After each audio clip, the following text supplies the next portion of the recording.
Ladies and gentlemen,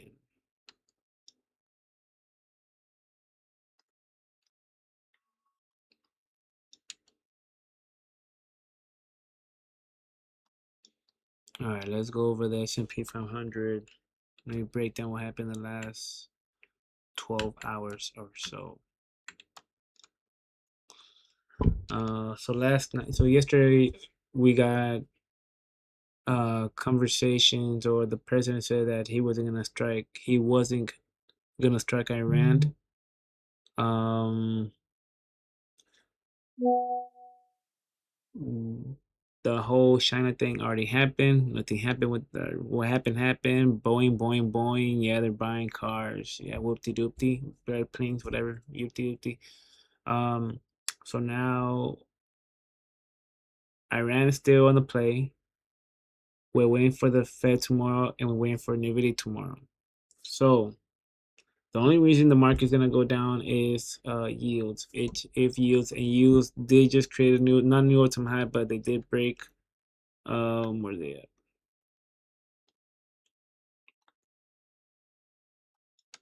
So we did create a new all-time high, so that does bring pressure down for the market. So this, along with oil, still maintaining that, and because of the war too. This is just telling me again, oil is simple to tell you if the war is over or not. You got 100 and you got 92. Where's 92 at?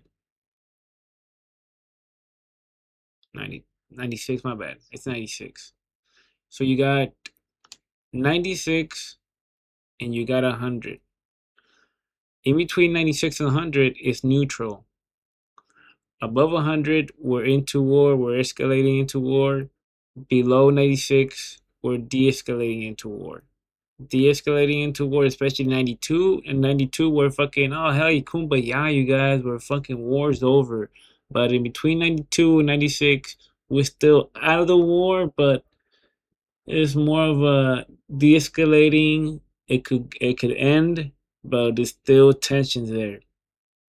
Middle is we're arguing, we're fucking in between 196, we're arguing this is that.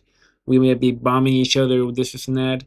And then above 100, we're definitely fucking still pissed at each other. We're fucking. So that's why he's trying to de-escalate the situation right now by saying, "Yo, you guys, never mind. I'm not gonna strike them." Because imagine if we strike them again, then that gives more fear into the market. Yields already high as fuck. Data has been coming out bad. Fed, all this pushes the Fed more for cutting interest rate. So in a way, we're looking for the Fed, but we're not really looking for it because we already know what they're gonna say. It's basically because we're going to a new shed Fairman. So I wonder if it's gonna be Powell, the one coming through, or the new guy. Um, but we have data coming out Thursday, which is jobless claims, and we have major data coming out next week. So even though this week we dump, it depends if over the weekend if we do escalate and attack them also. But if this week we dump, next week, so look, we got initial jobless claims. So this is either gonna save us if Nvidia doesn't save us, if the FOMC doesn't save us, the jobless claims will. But that also depends if Trump defense it depends to attack Israel, do something crazy, or if Iran, or if yields spike too. Now, so it's not just war and data and earnings, because Nvidia is pretty much the last earnings. Before it was different. Before we were having Tesla, we were having Apple coming out earnings and data at the same time, and the war too. But yields wasn't really included. Now that yields has passed this crazy number, now it's pay attention to yields, pay attention to the war, pay attention to the data, and pay attention to earnings, and pay attention to the FOMC, all in one fucking week. So since you have something happening on Wednesday, whether it be good or bad, you still have something looking forward to. Monday and Tuesday you didn't. You just had these fuckers talking all fucking day. And the only thing that was sustaining us from falling really was Trump by saying this, hey, never mind you guys, I'm not gonna attack them. So chill, it's okay. Markets are hot, so let me give you some good bullshit out there. So we're gonna be looking for Thursday. Thursday's gonna be our fuck yeah, bad data, but not bad enough for recession, but bad data enough for the Fed to step in and say, okay, because of this, and that especially if what they say on Wednesday, because they always say the same shit, they're data dependent. So if we get some sort of good data for the stock market, then we're gonna have that like upward rallyment. And then we got consumer sentiment again on Friday too. So these two things might also help us at the end if we do dump, or it could just make it worse and keep on going down with yields and war. It's gonna be now this next week. It's gonna be very interesting. This next week is gonna be very interesting. We got jobless, durables, GDP, PCE. So all day, especially on a Friday, come on. So this is gonna be on like our oh no, I don't know what the fuck we're going to, and this is gonna like confirm us. Next week's gonna confirm where we're going. It's gonna help us or pull us and keep on going down.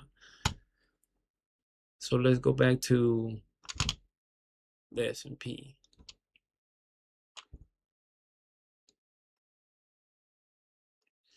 All right, so I got a Webull and I got a Robinhood account ready to trade. But what I'm seeing here is even though the market is opening bearish, it should have fucking dumped already if the market was gonna go down. The S&P 500, if it was gonna go down, it should have gone already. Another stock, another thing that also helps me indicate if the market is really going down. By the market, I mean the S&P 500, is checking for this for Bitcoin, Ethereum, and XRP.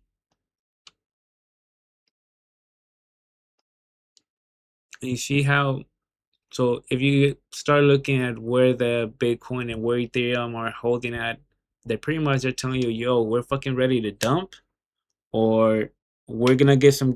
It's synchronized with the S&P. That's why when you look at Bitcoin right now, when you look at Ethereum, and when you look at XRP, they don't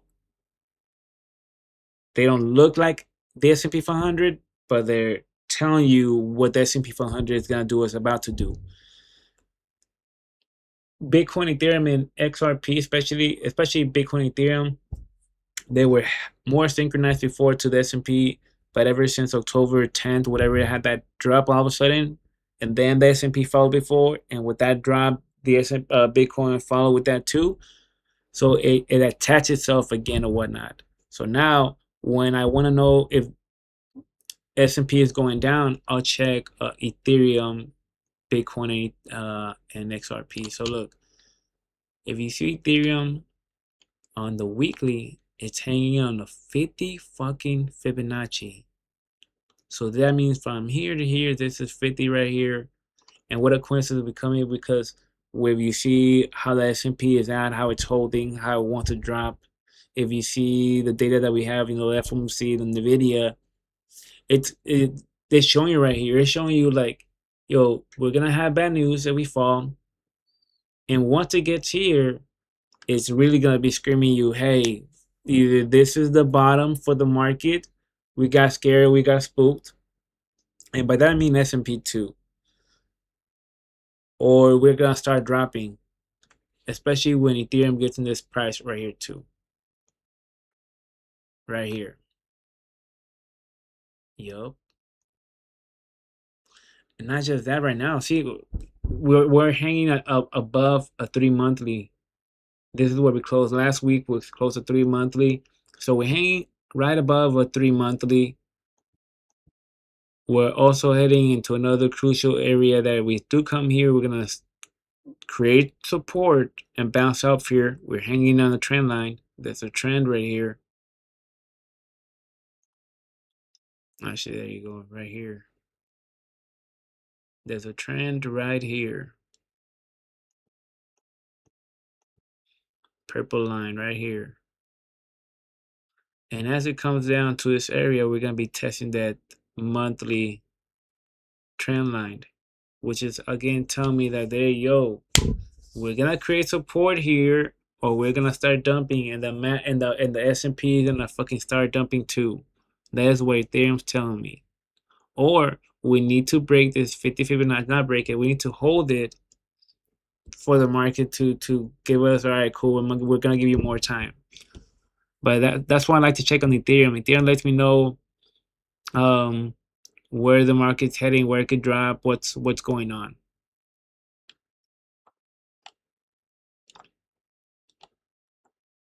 Same with Bitcoin. If we have that bad news, it'll bring Bitcoin down to that 50, that monthly 50. It's gonna bring Ethereum down to that area that I told you, hanging above that monthly trend line. They're both gonna be on crucial fucking. They're both gonna be on crucial fucking prices, telling you, yo, the S&P 500 is gonna start fucking going on down, or the S&P already bled enough, and then we're gonna fucking start recovering from here or whatnot. This is what Bitcoin and Ethereum is telling you right now. That's why I like to keep an eye on them. So back to the S&P. Now, since I know we have the FOMC and Nvidia coming out tomorrow, even though it's at noon, the market should be dropping right now. The market is going to be consolidating. The market is going to be hanging above this. So even though we broke this, support right here, you can see it all the way across. Especially if you tighten up everything more, that's what you do when you go up the time frames. You tighten up everything. You're seeing where the strongest support and resistance are at as you go with the higher time frames. So when you go to a 4-hour candle, you start seeing, all right, so we have a trend right here that we just broke to also. So that's another red flag that we broke this trend. Let's stretch it out here, and I have these areas marked down. So we have the weekly all-time high. That's what you see, that weekly, which is the blue lines, and you see weekly all-time high. You have next major stop because that's a daily, and you see it right here. You can see it right here. That's why when it went down, that's why it's stopping, because a strong area. Once it breaks that, then you're gonna be fucking falling. Dun dun. You got a 12-hour candle right here support, and a daily. That's all you have, and an 8-hour candle right here. So you don't have strong structures to stop the market. You just have this 12-hour candle right here, and your next area is gonna be down here. So this bad news has to be some crazy bad news for the S&P to really start falling down. So the crazy bad news is gonna be a combo of the yields, maybe could be a combo of the FOMC plus Nvidia, and Nvidia could be set the trigger off along with the data the next day, have being bad for the stock market, and it punch even more. And then even with the Iran war, so there could be a whole bunch of situations happening. So I just like to see where it's hanging, where it could drop, and what's a playbook that they're gonna do. Because again, if the S&P would have dropped, it would have dropped already. It's been hanging on this cushion right here. There's a rally cushion. As long as we stay in this cushion, we're still gonna rally or whatnot. But I know we're hanging on crucial support area.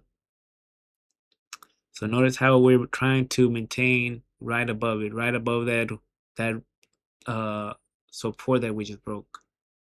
This daily.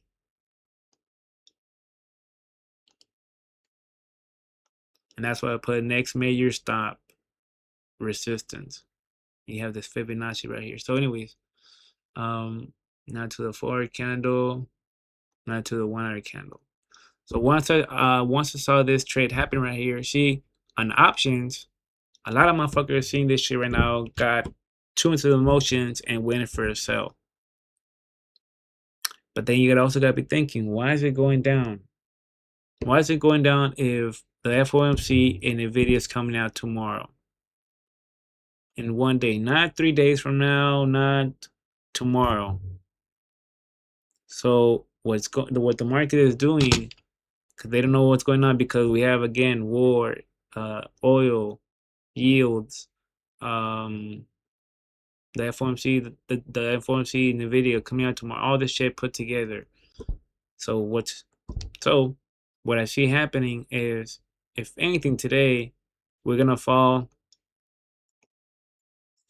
We fell what we had to fall today, I believe. I was telling the homie yesterday, if we lose this, the next area we're gonna come down is gonna be in here.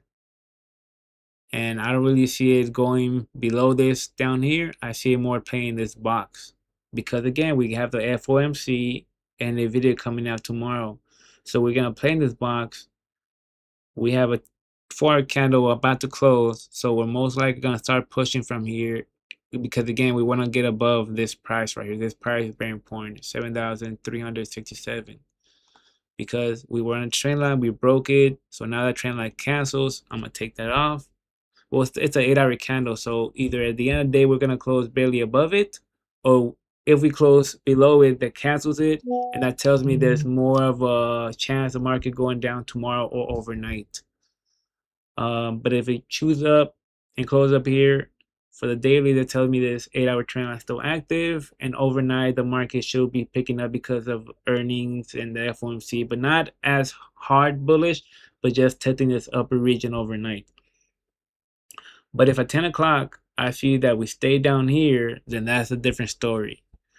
Especially around your 11:45, 12:30. If around 11:45, 12:30 we're still down here, we're probably gonna be creating a leg here and then going up again, like I said, and close at the day here, or we're gonna stay here, end up dropping and closing somewhere here.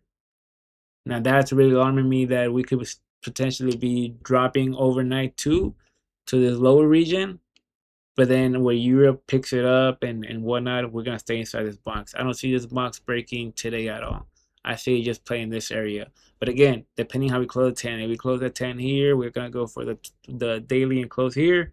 If we close 10 here, we're gonna, or lower, we're gonna start playing this area right here, and that'll be a potential more downfall throughout the night. Then, but it depends how far down we close. If we close a day here in between these, which is, your 7,347, or if we end up, closing down here red, that'll be different.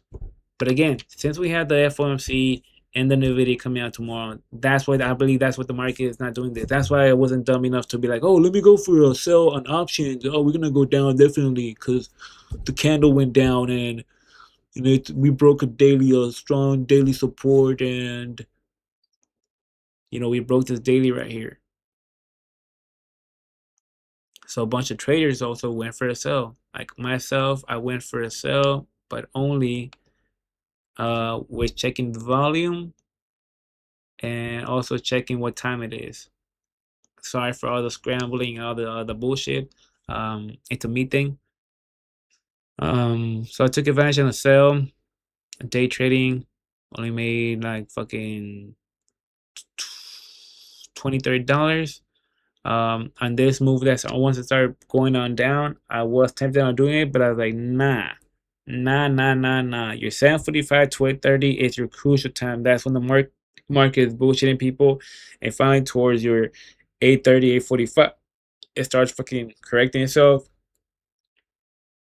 and that's what it's doing.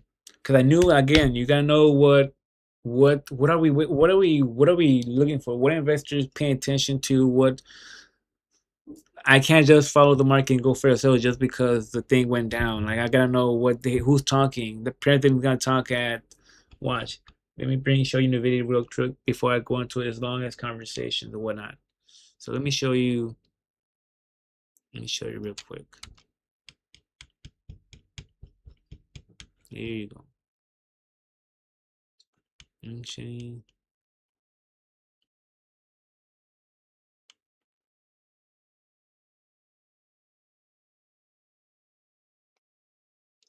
There you go.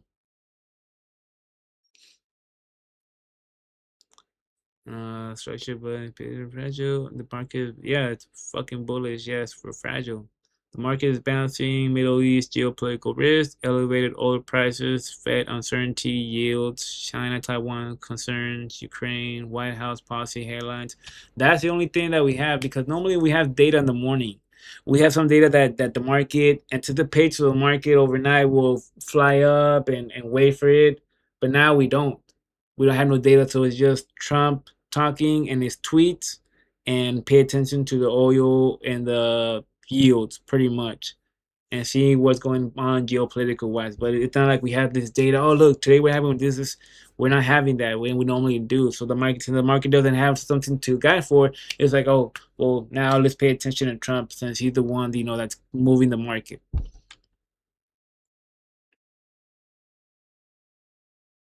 And right now, the technical structure is reflecting the instability almost perfectly. What the charts are showing, lower highs keep forming. Your descending structure continues rejecting prices. The market keeps attempting to reclaim but cannot sustain above 405. 405, this area right here. And you can see the market, you can see a lot of movements, a lot of buys and sell in this area right here. This area right here, you can see how the market was concentrating this area right here too. So the fact that it broke this, but it's right on it, that's why, like, nah, we're gonna either end up getting at the end of the day in here, whatnot.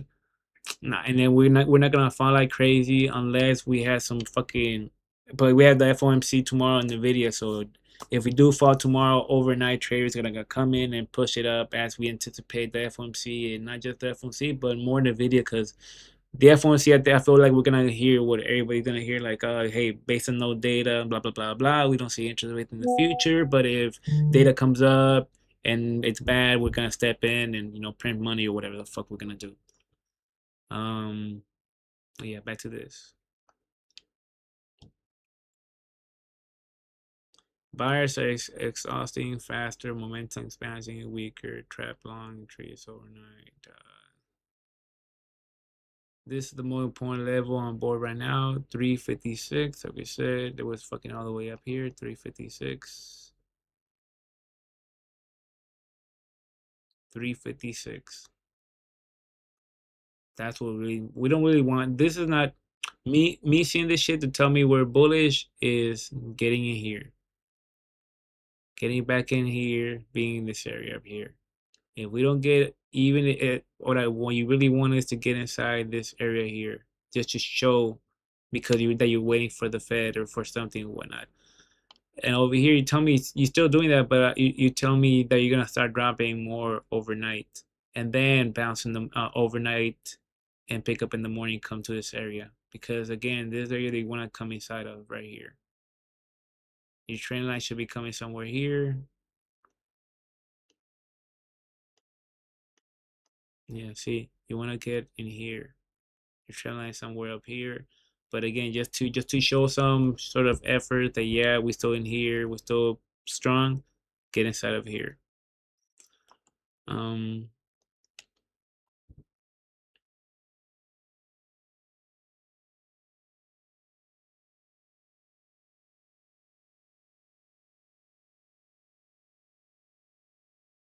I'll show you guys MACD right now. So your 10 o'clock is what you want. This he's gonna talk. This is private. I'm not sure about this, and I think there's gonna be about some other random shit. 10 o'clock is when JD Van's gonna come in and supposedly gonna get asked questions, and he could probably give comments about the war. So maybe your 8 o'clock already happened. Yeah, see, so maybe that was it. Maybe at 8 o'clock, Trump wants to say something, or it couldn't. But your 10 o'clock is definitely gonna be something to pay attention to. When also, because 10 o'clock is when we close the forward candle.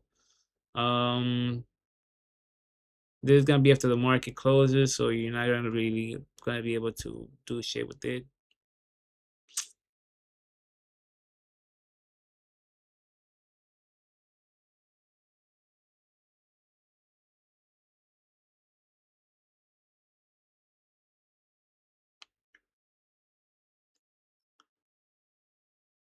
357, 356. That's currently where it's at right now. Whether the support holds, everything is orbiting around 350. That will determine whether there is pullback or yup, yup. This area right here. That's why that's important. We need to that, and that's why it's doing this to fucking scare traders by making dumb trades, option traders making dumb trades, shake them off, and then correct itself towards your 10 o'clock, or it's gonna hold in that area, doesn't move, and we could potentially again play in the box that I told you, this box right here, from 7,333 to 7,367. But that's why it's holding here, doesn't want to drop. So that's why it's playing around here. So you're gonna end up seeing around 9:15, 9:30 go up and be in this area, or we're gonna end up being down here and just playing around, getting stuck here. I don't see it breaking down at 10 o'clock somewhere in here. I see it just closing here. And then from 10 to 2 is gonna be your 11:45, 12:30 to try and break on up here again, close here at 2, or we're gonna get stuck here, close here at 2, and again, China, Europe gonna battle throughout the night. As the morning comes, break on up again, or China's gonna come, bring it on even lower, and then Europe may even bring it lower, or Europe might save it and bring it inside of here again.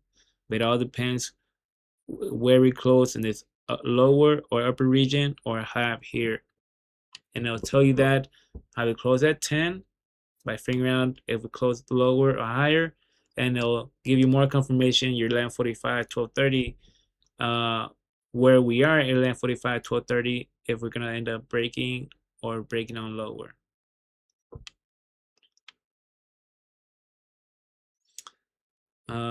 10 a.m. is Vance brief and 1:30 consecutive order. Yeah, deals rise higher. The market is now waiting for bull to approve reclaim strength or bears to force down confirmation. That means trades are watching bullish reclaim 381.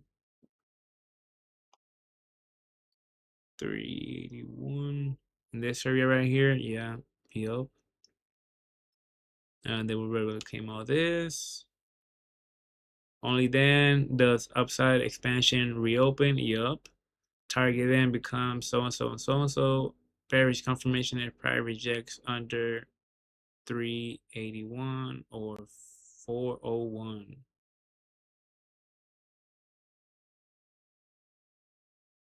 Oh shit, what's that? So what it say? Bearish 381. Yeah, we either need to get up above here, or if we fucking end up coming down here, it's more of a, yeah, we're gonna start, Asia can, or Europe can bring it down. That's why you don't want to be in the closing these levels.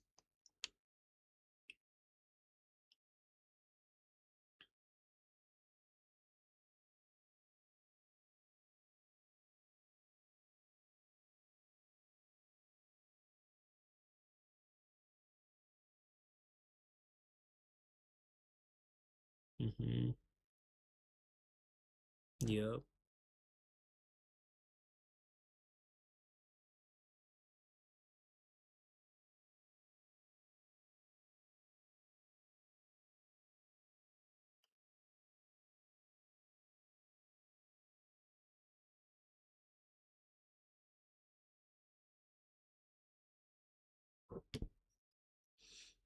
Hmm. Yep. Yep. See. Mm-hmm. Mm-hmm. Mm-hmm. If it would have gone down, the S&P would have gone down already. But since you have the FOMC, Nvidia, the war supposedly de-escalated because we didn't attack them. That's why you have to make sure and fucking tweet that shit out there so investors could then feel like, oh shit. Now all we gotta pay attention to is oil yields, fucking FOMC and Nvidia. So now here is your 9 o'clock. Let me look at the volume.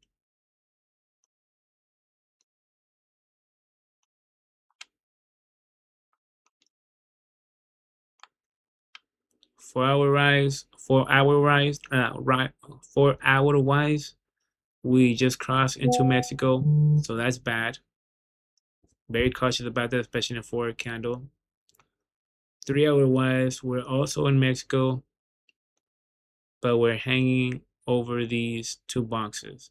These two boxes in the small time frames, your 15 and 10 minute, are normally typically your oversold areas, and you tend to buy in on the bounces. And they're showing already in 3 hours, so just something to take included. Heavy down pressure, especially starting with the forward candle. This is what I'm talking about. This is what the market normally goes down to for a buy. We normally don't get down to these areas. It's normally when we're in great fear. As you can see, we're coming to these regions. Down here was this was during the Trump during the when the war started. This was when Trump announced the whole bullshit about supposedly the war beginning to be over, whatnot. So getting to these levels, you can see right here, this is when the war started. You can see that's telling us that's we're in great fear. So anyways, 1 hour candle. So you see how when we come to these areas, we normally bounce. See 1 hour candle here. We come down, we bounce, we come to here, we bounce, we come here, we bounce, we come here, we bounce, and we broke it. So your next area to a buy zone was right here. Now, if you look at it, we're still in a downtrend. We're still in a downtrend, and we're still down in Mexico, so it's still bad. No offense to Mexico and Mexican, but we're still in Mexico, so that's we need volume to be picking up. We want this bitch to look like this to show us that strength is coming in the market, and that's a 1 hour candle. So let's go now to the 30. Still Mexico is curving, and you can see it here too. You can see this is when we normally curve, so this is a good indicator as the binary. This is what you want to see in the market. The market stretching out a leg down, another leg. So stretching a leg down to the same area, hold it, pushing up to confirm you that more confirmation, to confirm you. I was saying in my last video, and look at this area where it's at right now, like a floating island. And this floating island is hanging onto this invisible ground area that goes from here to here. Just look at it that way. There's a box right here. And the whatever the kingdom, whatever it is standing on top of it. So the more the market goes down to that main area of the box and confirms it and stays above it, the more it confirms you that, all right, this is stable. And then especially that we're looking for a bullish, especially when you look at what's in front of you. Because right now I'm so focused into like, oh, the war right now, and this, or like you're so focused onto what's happening right now, what the candles are doing right now, but you're not paying attention to what's happening tomorrow, what's happening the next day. Are we looking forward to anything? Is anything big happening?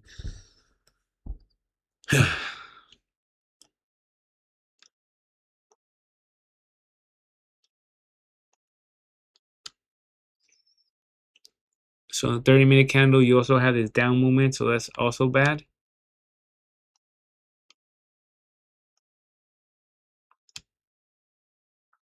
All right. Sorry for all this bullshit right here. Sorry for all this bullshit, you guys. You can look at it better in the small time frames. So sorry for all this shit. I know it looks like crayon, looks like bullshit. Fuck what I'm doing, right? Yeah. So in the 15-minute time frame, this is normally your buying area right here. This is like your something really bad happened in the market, and the market comes down here. It's your oversold area, and normally it tends to fly from here. This is your sweet buying area right here. And your worst area is down here. That's when we had these crashes, May 15th, May 17th. These were buying sweet opportunities. So notice right here too, this is a hard area to come to when it comes to the 15-minute. It's really rare that it comes down here. Every time it comes down here, like in the past, it's a flying area, flying area, flying area, flying area, flying area, and so on. But you also gotta be pay attention to what, because we can drop even more. And again, that's why we pay attention to pay attention to the 15 to 10, because then you can be like, oh shit, we're hanging on sweet buying areas. And you look at the graph too, it's like, it makes sense, because It breaks this. This will start curving, coming up here, and you're way away from the United States. So by the time this gets up here, the market is gonna be fucking flying. The market is gonna be somewhere up here. I mean, and then when it gets to the border, it's gonna get more even strength, and the market is gonna shoot up. But in order for do that, we need to have the right setups, you know, right? So that's what. But still, it's important to see. It's like, holy shit, we're in the sweet buying zone right now. So any minute, whether it be this week, next week, it's gonna start the momentum, whether it be with the Fed, whether it be with Nvidia, whether it be with the initial jobless claims or whatever, whatnot. 10 minutes. You see how the 10 minutes still right here? And you see how the market is curving and it's curving too with it. So that's why it's important to mark down this sweet area to catch these buys or whatnot. But I know that there's what am I waiting for? What the market needs to move, but what are they waiting for? It's waiting for the Fed, but the Fed till tomorrow and Nvidia. So today we need some good news from whoever's ever talking today. So if they say some bad, scary, war shit, bullshit, it's just gonna keep Bitcoin. It's just gonna keep the S&P stuck in this region. Let's go to the 5 minute. Notice how the 5 minute same shit. Once the 5 minute get in this area, there's your buying area, buying area, buying area, buying area, buying area. And if you look at the market to the structure of it, it's creating it could break up right now, and like I said, close here at 10, and then you're 12 and 12, and you just close somewhere here at 1 or 2. Not that crazy. Or again, just bullshit in this area right here. But anyways, let me go down to the 2 and the 1. You see how the 2 and the 1 already touched that, and after that, it's been getting momentum, but not that strong momentum. You want this 1 minute to go back to up here. Normally, this is the rejecting area. See, rejecting area. We need some good news to pass that normal area. Otherwise, it's gonna be consolidating until we come up here and we start breaking this. Then we're gonna get some sort of comment from Trump or from something. Otherwise, we're gonna close here for the day. That's what this is all telling me. Sorry for all the crayons that I fucking have over the fucking screen, but it's a me thing. I'm fucking weird to looking at the market, but when I can read it, I can read it. Alrighty, guys. So that's all for right now. I'm gonna do an update probably at 12 o'clock for any news that I see, but that's all I really see. I really see fucking we're gonna need Trump to say something or these fuckface JD bands so the market can go up and close in that area at 2. Or if they keep saying some sort of scary shit, we're gonna get stuck in this box where it's at right now and we're gonna close there for the day. This is Brian Seacrest signing the fuck out.